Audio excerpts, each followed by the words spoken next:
My name's Casey Jackson, and I'm a cardiovascular technician at the Oklahoma Heart Institute in Tulsa, Oklahoma. We found 7 or 8 needle tips that had broken off after illicit drug use. We found them in his right forearm. Putting aside the fact that they were sharp needles lodged in his arm, we worry about metal toxicity from exposure to metal substances. That's why we don't use cobalt implants in the medical field, is because of cobalt leaching into the blood. And then we worry about the needles moving from their original point, either to the heart or the brain, which can lead to stroke. We, after finding the needles and upon questioning the patient, he had admitted that he used cocaine and heroin, and so I would assume it was from the heroin use because cocaine isn't typically injected as much as heroin is.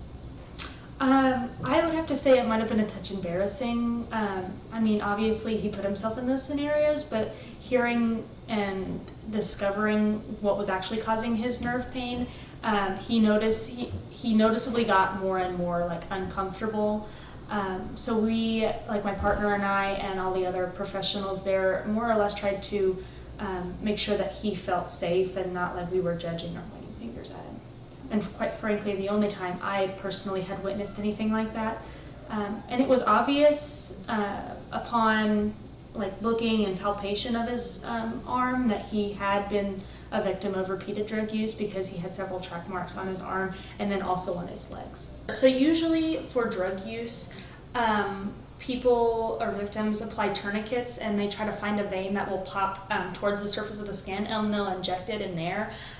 He had them kind of up and down the back of his thigh, which is kind of difficult to find a vein unless you're experienced with that. Whenever we left the gentleman, he was stable and in good health for the most part, other than being high. We hope that he went to a facility and got the care he needed. We get drug complaints a lot. Usually the drug calls that we receive is more related to drug overdose and possible overdoses.